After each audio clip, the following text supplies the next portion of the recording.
President Biden on Friday called on Big Three automakers to offer more money to the striking United Auto Workers, backing unions' call for better wages in unprecedented labor action. The day before, former President Donald Trump had taped an interview in which he attacked UAW President Shawn Fain, claiming that Fain won't have a union in 3 years and that workers were being sold down the river. Leadership. The likely 2024 presidential candidates' sharply different approaches to UAW strike underscore a broader standoff between Biden and Trump on unions. The transition to clean energy and economy more generally.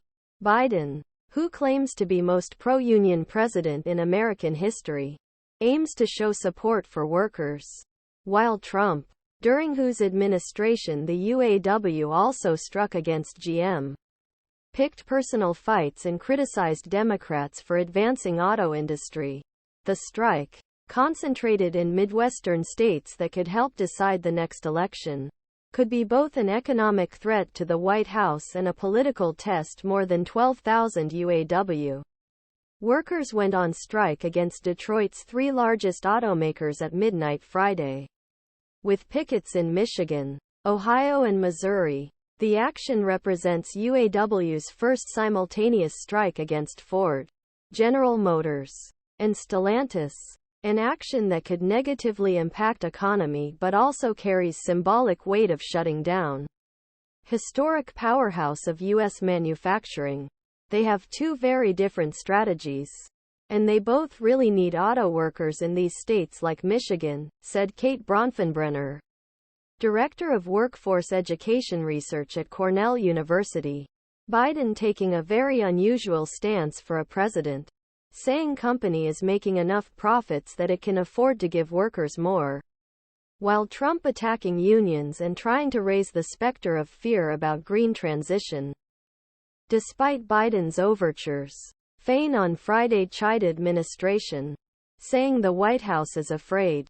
Some Biden advisors had difficulty understanding Fain's priorities, according to White House officials who spoke on condition of anonymity to reflect private assessments.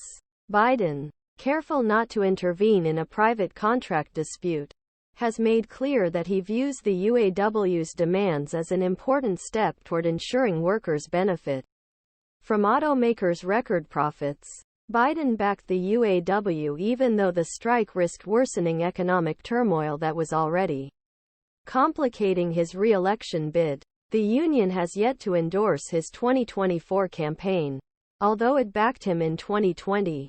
Biden hasn't gone far as some members of Congress, such Sens, Bernie Sanders and John Fetterman. He harshly criticizes auto executives for failing to provide more for workers. But on Friday he took perhaps harshest swipe at the UAW yet, reiterating unions' demand for higher wages. He also sent 2 top advisors, Acting Labor Secretary Julie Su and White House aide Gene Sperling, who has been monitoring contract negotiations for months as the strike deadl.